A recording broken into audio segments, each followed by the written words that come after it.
எல்லாரும் என்னை பார்த்து மதிக்கணுங்க. நெறைய பேர் எனக்கு மரியாதை குடுக்கணும்.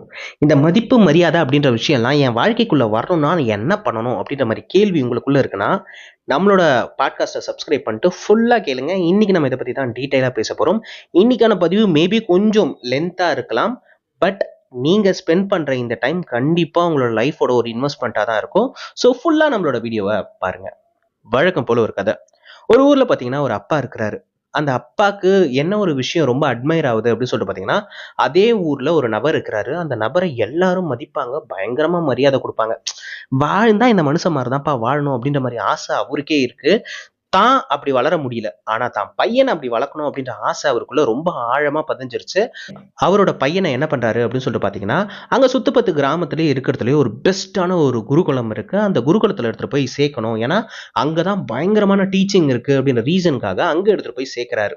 இவனும் லேசுப்பட்டவன்லாம் கிடையாதுங்க. பயங்கரமா படிக்கிறான். அதாவது அந்த குறிப்பிட்ட ரிலிஜன் சார்ந்த வேதங்கள்லாம் கத்துக்கிறது மட்டும் இல்லாம பார்த்தீங்கன்னா, அவனுக்கு இருக்கிற அறிவுக்கு வேற மதம் சார்ந்த வேதங்களையும் அவன் வந்து தேடி தேடி கத்துக்கிறான். ரொம்ப பயங்கரமா இன்டெலக்சுவலா இருக்கிறான். அந்த குருவே என்ன சொல்றாங்கன்னா, நீ எல்லாத்தையும் கத்துக்கிட்டப்பா. நீ பெட்டர் உன் ஊருக்கே போயிடு அப்படின்ற மாரி சொல்லிடவும், இப்போ அவன் ஊருக்கு வரான். அவங்க அப்பா ரொம்ப ஆர்வமா, ஆசையா வந்து தான் பையன ரிசீவ் பண்ணணும் அப்படின்ற மாரி நின்னுட்டு இருக்காரு. பையன் வர தோணியிலே தெரியுது, பையன் இப்ப வேற மாரி மாறியிருக்கான்.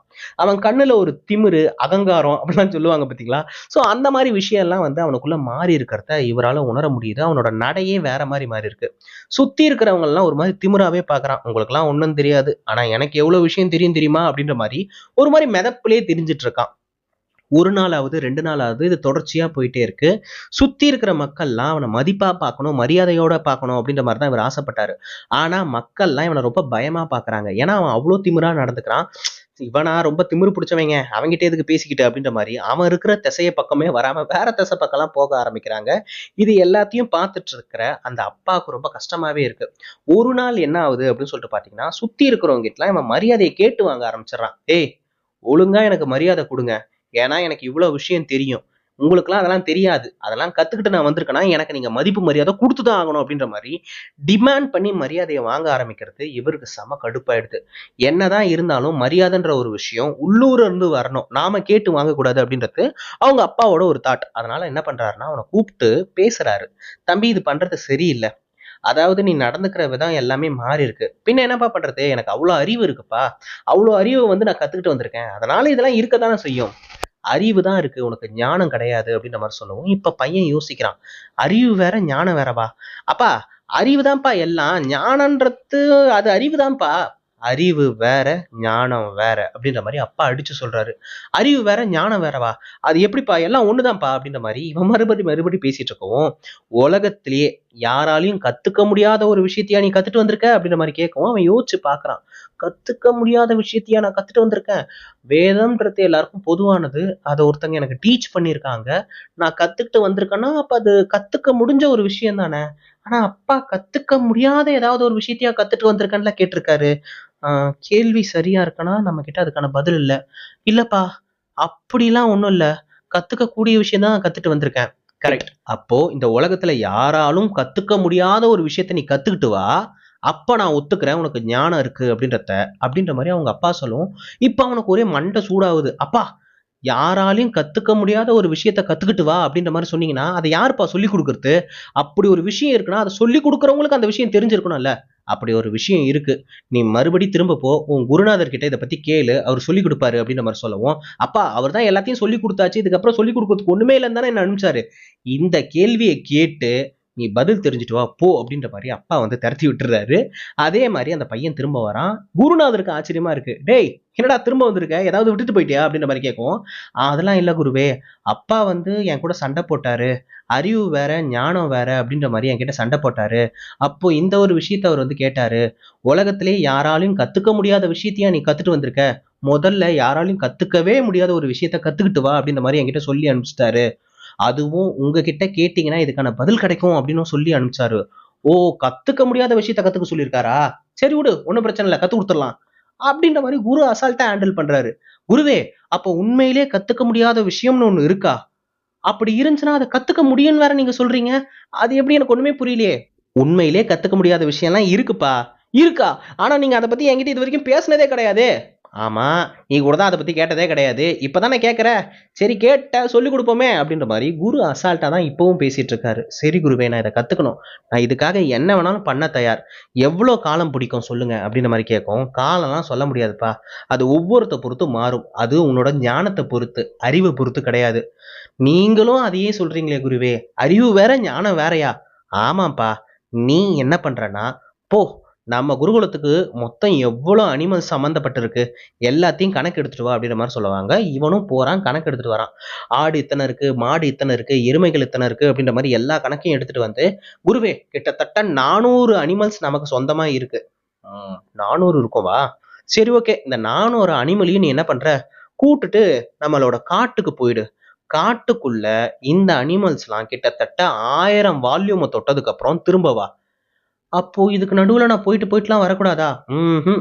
மனிதர்களோட சகவாசமே உனக்கு இருக்கக்கூடாது. நீ இந்த மிருகத்தோட தான் இருக்கணும். எத்தன வருஷம் ஆனாலும் நீ அந்த மிருகங்கள் கூடயே தங்கி 1000 நம்பர்ஸ் வந்ததுக்கு அப்புறம் தான் நீ இங்க வரணும் அப்படின்ற மாரி சொல்லவும், இவன் தயங்கிட்டே, குருவே யார் கூடயும் பேசாம எந்த ஒரு மனிதரோட இன்டராக்ஷனும் இல்லாம எப்படி என்னால இருக்க முடியும்? உனக்கு ஞானம் வேணுமா? கத்துக்க முடியாத ஒரு விஷயத்த கத்துக்கணுமா? இத நீ பண்ணி தான் ஆகணும் அப்படின்ற மாரி குரு ரொம்ப ஸ்ட்ரிக்ட்டா சொல்லிர்றாரு. சரி குருவே நான் பண்றேன் அப்படின்ற மாரி சொல்லிட்டு, இவனும் எல்லா அந்த ஆடு, மாடு, எருமை எல்லாத்தையும் மேய்ச்சுக்கிட்டு அந்த காட்டுக்குள்ள வந்து போயிடுறான். காட்டுக்குள்ள போனா அவனுக்கு வந்து அந்த இடமே ரொம்ப வித்தியாசமா இருக்கு. காடு, மலை, நதி. என்னடா இது? இதுக்குள்ள எப்படி இருக்க முடியும்? அப்படின்ற மாரி தான் இருக்கிறான். ஆனா அவனோட திமிரு அப்படியே தான் இருக்கு. அதே மாரி தான் அகங்காரமா நிக்கிறது, அந்த கண்ணிலே எரிக்கிற மாரி பார்க்கறது, ரொம்ப ஆட்டிட்யூடா நடந்துக்கிறது, அந்த மாரியே இருக்கிறான். ஆனா அங்க இருக்கிற அனிமல்ஸ்க்கு அது என்ன புரியவா போது? நீ எவ்வளோ பெரிய ஆளா வேணா இருந்துக்க. எங்கள பொறுத்தவரைக்கும் நீ ஒரு ஆளு அப்படின்ற மாரி தான். அதுங்க பாட்டுல சட்டை பண்ணாமலே திரிஞ்சுட்டு இருக்கு. ஏய்! நான் எவ்வளோ பெரிய ஆள் தெரியுமா? எனக்கு எவ்வளோ வேதம் தெரியும் தெரியுமா? அது தெரியும், இது தெரியும், இது தெரியும், அது தெரியும் அப்படின்ற மாரி நெறைய எக்ஸ்பிளைன் பண்ணிக்கிட்டே இருக்கிறான். இந்த மாடுகளும் கண்டுக்க மாட்டிருக்கு, எரும மாடுகளும் கண்டுக்க மாட்டிருக்குங்க, ஆடுகளும் கண்டுக்க மாட்டிருக்கு. ஒவ்வொன்னும் ஒவ்வொரு திசையில இருக்குதுங்க. இவனும் சொல்லி சொல்லி பார்க்குறான். ஒண்ணும் மாறுற மாரி தெரியல. அவனுக்கு ரொம்ப அப்செட் ஆவுது. போயிட்டு ஒரு இடத்துல வந்து உட்கார்ந்துடுறான். அவன் உட்கார்றது மட்டும் தான் அவனோட வேலையா இருக்கு. ஏன்னா வேற வேலையே அங்க கிடையாது. எவ்வளோ நேரத்துக்கு சும்மா இருக்கிறது? அதனால என்ன பண்றதுன்னா, எப்பவுமே அவனோட பாஸ்ட்ல நடந்த விஷயத்தெல்லாம் யோசிச்சுக்கிட்டே இருப்பான். ஏன் பாஸ்ட்ல நடந்த விஷயம் யோசிச்சுட்டு இருக்கான்? ஏதாவது புதுசா பண்றத பத்தி யோசிக்கலாம்ல அப்படின்ற மாரி நீங்க கேட்டீங்கன்னா, காட்டுக்குள்ள புதுசா பண்றதுக்கு என்ன இருக்கு? புதுசா யோசிக்க எந்த ஒரு தாட்டும் இல்லாட்டி, நம்மளோட மனசு ஆல்ரெடி நடந்த தாட்டையே தான் அசை போட்டுக்கிட்டே இருக்கும். அதுதான் அவனுக்கும் நடக்குது. திரும்ப, திரும்ப, திரும்ப தன்னோட வாழ்க்கையில நடந்த ஒவ்வொரு விஷயத்தையும் ரிவைஸ் பண்ணி ஒரு ஸ்டேஜ்ல வெறுத்து போயிட்டு, எத்தன வாட்டி தான்டா இதையே மைண்டுக்குள்ளேயே ஓட்டிட்டு இருக்கிறது? போ எனக்கு வாழ்க்கையே வெறுக்குது அப்படின்ற மாரி நெனச்சிட்டு இருக்கான். இப்போ அவனுக்கு எப்படி இருக்குன்னா, எதிர்கால தாட்டும் கிடையாது. ஏன்னா என்ன பண்றதுன்னே தெரியாது. கடந்த கால தாட்டும் பார்த்து, பார்த்து போர் அடிச்சிருச்சு. இப்போ இந்த நிமிஷத்துல வாழ ஆரம்பிக்கிறான். சோ வேற வழியே இல்ல. அங்க இருக்கிற விஷயங்களோட தான் வாழ்க்கைய பூர்த்தி ஆகணும். இப்ப 400 அனிமல்ஸ் இருக்குல்ல, அந்த 400 அனிமல்ஸோட சேர்த்து 401வது அனிமலா இவனும் மிங்கிள் ஆக ஆரம்பிச்சுறான். ஒரு ஸ்டேஜ்க்கு மேல அந்த எல்லா மிருகத்தோடும் பழக ஆரம்பிச்சுறான். அந்த மிருகங்களும் இவன ஒரு மிருகமாவே ட்ரீட் பண்ண ஆரம்பிச்சிருது. அவன் அந்த இயற்கைய ரசிக்க ஆரம்பிக்கிறான். நதியோட சத்தத்தெல்லாம் ரசிக்க ஆரம்பிக்கிறான். மலையோட இயற்கைய வந்து ரசிக்க ஆரம்பிக்கிறான். இப்படின்ற மாரி ஒவ்வொரு விஷயத்தோடும் அவன் வந்து ஒன்றி போயிடுறான். இப்படியே போயிட்டே இருக்கிறப்ப என்ன ஆகுதுன்னா, அவனுக்கு கடந்த கால தாட்டும் ஆல்ரெடி கிடையாது. எதிர்கால தாட்டும் கிடையாது. இந்த மொமெண்ட்ல தான் வாழ்ந்துட்டு இருக்கான். இப்போ அவனுக்கே தெரியாம அவன சுத்தி ஏகப்பட்ட மாற்றங்கள்லாம் வந்துருச்சு. ஏன்னா இன்டராக்ஷன் ஒண்ணு இல்லவே இல்ல. எதிர்ல இருக்கிறது மனுஷங்களா இருந்தா தான் ஏதாவது பேச முடியும். பேசினா தான் நமக்குள்ள தாட்ஸ்ன்னு ஒரு விஷயம் வரும். இப்ப தாட்ஸ் வரதுக்கான வேலையே இல்லாம போயிடுச்சு. ஜீரோ தாட் அப்படின்ற ஒரு ஸ்டேட்ல இருக்கிறான். இப்போ என்ன ஆகுதுன்னா, அந்த மிருகங்களுக்குள்ள நடக்கிற அந்த கான்வர்சேஷன்லாம் அவனால புரிஞ்சுக்க முடியுது. அவங்க பேசாமலே மிருகங்கள் என்ன நினைக்குது அப்படின்றத அவனால புரிஞ்சுக்க முடியுது. இவன் என்ன சொல்ல வரான்றத மிருகங்களும் புரிஞ்சுக்க ஆரம்பிக்குது. அவங்களுக்குள்ள ஒரு நல்ல பாண்டிங் வந்து கிரியேட் ஆயிடுது. அவனுக்கு இந்த லைஃப் ஸ்டைல் ரொம்ப பிடிக்க ஆரம்பிச்சிருச்சு ஒரு ஸ்டேஜ்க்கு மேல. ஏன்னா அமைதியா இருக்கு. தனக்குள்ள எந்த ஒரு தாட்ஸுமே இல்ல. தான் வந்து அவ்ளோ பெரிய ஆள், தனக்கு அவ்ளோ அறிவு அப்படின்ற பிம்பம்லாம் உடைஞ்சு போச்சு. இப்ப அவனுக்குள்ள எப்படி இருக்குன்னா, நான்றது ஒரு ஆத்மா. இந்த ஆத்மா இன்னைக்கு இந்த உடம்புக்குள்ள இருக்கு. நாளைக்கு எங்க இருக்கும்னு தெரியாது. அப்படின்ற அளவுக்கு அவனுக்கு வந்து அந்த வந்து ஸ்பிரிச்சுவல் ஏதோ சொல்லுவாங்க பார்த்தீங்களா? என்லைட்மென்ட் அதெல்லாம் வந்து அவனுக்குள்ள நடந்துருச்சு. இப்ப அவனுக்கு என்ன ஆகுதுன்னா, அவன் பாட்டுல எப்பவும் போல செட்டிலாவே இருந்துகிட்டு இருக்கான். வருடங்கள் ஆயிட்டே இருக்கு. ஒரு ஸ்டேஜ்ல என்ன ஆகுதுன்னா, அனிமல்ஸ்க்கே பார்த்தீங்கன்னா 1000 வால்யூம வந்து தாண்டிட்டோம்.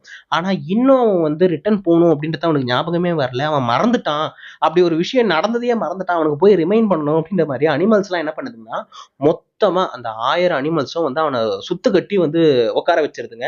இப்போ அந்த அனிமல்ஸ் வந்து இவன பார்க்குற விதத்திலே இவனால புரிஞ்சுக்க முடியுது. ஏன் எல்லாரும் என்ன சுத்தி நிக்கிறீங்க அப்படின்ற மாரி இவன் வித்தியாசமா பார்த்துட்டு இருக்கான். அப்பதான் அவனுக்கு ரியலைஸ் ஆகுது. ஓ! 1000 தாண்டி நம்ம போயிட்டு இருக்கோமா, நம்ம போக வேண்டிய நேரம் வந்துருச்சா அப்படின்ற மாதிரி அவன் அப்பதான் ரியலைஸ் பண்றான். சரி, ஓகே, நம்மளோட ஆசிரமத்துக்கு மறுபடி போலாம் அப்படின்ற மாதிரி டிசைட் பண்றான். ஸோ அதுக்கேத்த மாரி ரிட்டர்ன் போறாங்க. இப்போ அந்த குரு வெளிய அவன ரிசீவ் பண்றதுக்கு நிக்கிறாங்க. அவன்கிட்ட எந்த ஒரு கர்வமும் கிடையாது. எந்த ஒரு அந்த அகங்கார பார்வைலாம் சொல்லுவாங்கல்ல, அது எதுவுமே இல்லாம அவன் காமா வந்துகிட்டு இருக்கான். இத பார்க்குற அவருக்கு ரொம்ப ரொம்ப சந்தோஷமா இருக்கு. ஏன்னா, எந்த ஒரு விஷயம் அவனுக்குள்ள நடக்கணும் அப்படின்ற மாரி அவர் ஆசைப்பட்டாரோ, அந்த விஷயம் நடந்திருக்கு. அறிவு தான் எல்லாமே அப்படின்ற மாரி ஒரு பெரிய மமதையில இருந்தான் பார்த்தீங்களா? அது எதுவுமே இல்ல. ஞானம் தான் பெருசு அப்படின்ற விஷயத்த அவன் கத்துக்கிட்டு ரிட்டர்ன் வந்தான் அப்படின்றத அவர் பார்க்கறதுக்கு ரொம்ப சந்தோஷமா இருக்கு. இப்போ அவர் போயிட்டு அவர்கிட்ட பேசுறாரு. இப்ப அவர் சொல்றாரு, "உண்மையிலே யாராலயும் கத்துக்க முடியாத விஷயத்த நான் கத்துக்கிட்டேன். ஏன்னா, நான் இந்த நிமிஷம் வாழ்றது தான் உண்மையான வாழ்க்கை அப்படின்றத உணர்ந்துட்டேன். கத்துக்கிறதுக்கு எதுவுமே இல்ல. நமக்கு எல்லாம் தெரியும் அப்படின்ற ஒரு திமிரு இருந்துச்சு. இப்ப அது கிடையாது. ஏன்னா, இந்த உலகத்துல கத்துக்க வேண்டிய விஷயங்கள் இன்னும் எண்ணிலடங்கா விஷயம் இருக்கு அப்படின்றத இந்த மிருகங்கள்லாம் எனக்கு கத்துக் குடுத்துருச்சு. இன்னைக்கு அவங்க ஒரு விஷயம் சொல்லி தான் எனக்கு தெரியணும்னு இல்ல. ஆனா, அவங்களோட விஷயத்த என்னால புரிஞ்சுக்க முடியுது. மனுஷங்களோட உணர்வையும் இதே மாரி என்னால புரிஞ்சுக்க முடியும். மிருகங்களோட உணர்வையும் என்னால புரிஞ்சுக்க முடியுதுன்னா, மனுஷங்களோட உணர்வை என்னால கண்டிப்பா புரிஞ்சுக்க முடியும்.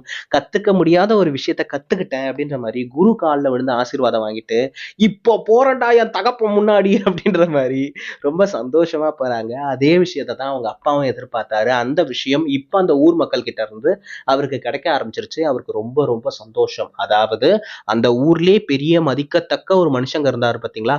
அவர விட பல மடங்கு ஜாஸ்தியான மதிப்பும், மரியாதையும் இப்ப அந்த பையனுக்கு கிடைச்சிட்டு இருக்கு. இத தான் அவங்க அப்பாவும் ஆசைப்பட்டாரு. அந்த விஷயம் அவங்களுக்கு நடந்துருச்சு. இதுலருந்து நான் என்ன ஒரு விஷயத்த சொல்ல விரும்புறேன் அப்படின்னு சொல்லிட்டு பார்த்தீங்கன்னா, நம்மள ஒருத்தங்க மதிக்கணும் அப்படின்னா, மரியாதையா நடத்தணும் அப்படின்னா, நம்மளோட ஆட்டிட்யூட் தான் அத டிசைட் பண்ணும். நான் அவங்க முன்னாடி திமிரா தான்ப்பா நடந்துப்பேன். என் பேச்சு திமிரா தான் இருந்துக்கும். அப்படின்ற மாரி நாம இருந்தோம்னா, என்னதான் நமக்கு நல்ல வேலை தெரியும், நல்ல அறிவு இருக்குன்னாலும், நம்மளோட ஆட்டிட்யூட் நம்மள சிதைச்சிரும். யோசிச்சு பாருங்களேன். இப்ப நீங்க ஒரு ஆஃபீஸ் என்வைரன்மென்ட்ல இருக்கிறீங்க. ஒருத்தவங்க கூட நீங்க வேலை பார்த்ததே கிடையாது. அவங்க எப்படி வேலை பார்ப்பாங்கன்னு கூட உங்களுக்கு தெரியாது. ஆனா ஒரே ஆஃபீஸ்ல தான் நீங்க வேலை பார்க்குறீங்க. ஆனா அவங்க போறப்ப, வர்றப்ப ஜஸ்ட் உங்கள பார்த்து ஒரு சிரிச்சுட்டு போறாங்கன்னு வச்சுக்கங்களேன். அப்போ அவங்கள பத்தின தாட் உங்களுக்கு என்ன இருக்கும்? அவங்க என்ன ப்ராசஸ் பண்றாங்கன்னு தெரியாதுப்பா. ஆனா என்ன பார்த்தா அவங்க சிரிப்பாங்க. நானும் பதிலுக்கு சிரிப்பேன். அப்படின்ற ஒரு ஒரு நல்ல ஒரு தாட் இருக்கும் பார்த்தீங்களா? அதே ஒருத்தங்க நல்லா சிரிச்சுக்கிட்டே வருவாங்க. உங்க மூஞ்சிய பார்த்தோனே, அப்படின்ற மாரி வாய ஒரு மாரி கோணிக்கிட்டு போறாங்கன்னு வைங்களேன். அவங்க கூட பேசுனது, பழகுனதே நீங்க கிடையாது. ஆனா, அவங்க அப்படி பண்றாங்கன்னா, திமிரு பிடிச்சது போல இருக்கு. எப்ப பார்த்தாலும் நம்மள பார்த்து இப்படிதான் போகுது. என்ன பார்த்தா இளக்காரமா தெரியுதா? அப்படின்ற மாரி நாம அவங்க கிட்ட பேசுனதே கிடையாது. ஆனா நம்ம அவங்கள ஜட்ஜ் பண்ணிடுவோம். இது ஏன் நடக்குது அப்படின்னு சொல்லிட்டு பார்த்தீங்கன்னா, purely it's based on our attitude. நாம எத காட்டுறோமோ, அதுதான் பிரதிபலிக்கும். நாம நல்லதையே காட்டுவோமே! எப்பவுமே சந்தோஷமாவே இருப்போமே! யார் எவர்னே தெரியாம கூட இருக்கட்டும். அவரோட நம்ம பழகாம கூட இருக்கட்டும். ஒரே ஒரு சின்ன சிரிப்பு எதிர்ல வரவங்கள பார்த்து குடுக்கறதால நம்ம என்ன ஆயிட போறோம்? ஆனா பதிலுக்கு நமக்கு என்ன கிடைக்குதுன்னா, நம்மள பார்த்து ஒருத்தவங்க சிரிக்கிறாங்கன்னா, ஆட்டோமேட்டிக்கா ஆப்போசிட்ல இருக்கிறவங்களும் ஒரு சின்ன ஸ்மைல குடுப்பாங்க. முதல்ல தான் அது ஃபேக்கா இருக்கும். யாருன்னே தெரியலையே! எதுக்கு நம்மள பார்த்து சிரிச்சுட்டு போறாய்ங்க? சரி, தெரிஞ்சவங்களா இருப்பாங்க போல இருக்கு அப்படின்ற மாரி அவங்க யோசிச்சுட்டு போயிடுவாங்க. ஆனா 2வது முறை பார்க்கறப்ப, நேத்து இவரு என்ன பார்த்து சிரிச்சார்ல? ஆமா, ஞாபகம் இருக்கு. அப்படின்ற மாரி இப்ப அவங்க ஃபர்ஸ்ட் சிரிக்கிறதுக்கான வாய்ப்பு கூட இருக்கும். ஸோ நம்மளோட ஆட்டிட்யூட் தான் நம்ம யாருன்றத ஜட்ஜ் பண்ணும். நாம நல்லவங்களா இருக்கிறப்ப, எதிர்ல இருக்கிறவங்க கெட்டவங்களா கூட இருக்கட்டும். பட் பட் பட் அவங்க நம்மள நல்லவங்களா தானே பார்ப்பாய்ங்க. ஸோ நாம யாருன்றத நாம டிசைட் பண்ணுவோம். சரிங்களா? எதிர்ல இருக்கிறவங்க கிட்ட எந்த சாவியும் குடுக்க வேணாம். அவன் மொறச்சிட்டு கூட போட்டும். நான் சிரிக்கிறது தான்ப்பா என் வேலை அப்படின்ற மாரி, இனிமேல் ஆப்போசிட்ல வரவங்கள மரியாதை குறைவா நடத்த வேணாம். ஸோ நம்மளோட ஆட்டிட்யூட் நமக்குள்ள இருக்கட்டும். சில பேர்லாம் சொல்லுவாங்க பார்த்தீங்களா?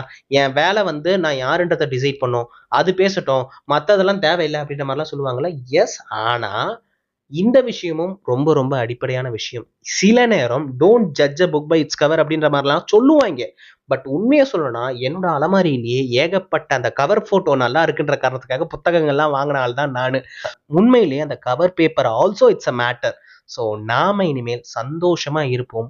எப்பவுமே கியூரியஸா இருப்போம். ஏதாவது ஒண்ண கத்துக்கிட்டே இருப்போம். நம்ம எல்லாம் கத்துக்கிட்டோம். நம்ம காலேஜ் முடிச்சுட்டோம். நம்ம வேலைக்கு போயிட்டோம். இதுக்கப்புறம் கத்துக்கிறதுக்கு ஒண்ணுமே கிடையாது. அரைச்சமாவே அரைச்சுக்கிட்டே இருப்போம் அப்படின்ற மாரி இருந்தோம்னா, நம்மள ஏதாவது ஒரு விஷயம் ரீப்ளேஸ் பண்ணிக்கிட்டே இருக்கும். நெறைய பேர் சொல்லுவாங்க பார்த்தீங்களா? ஏஐ வந்துருச்சு.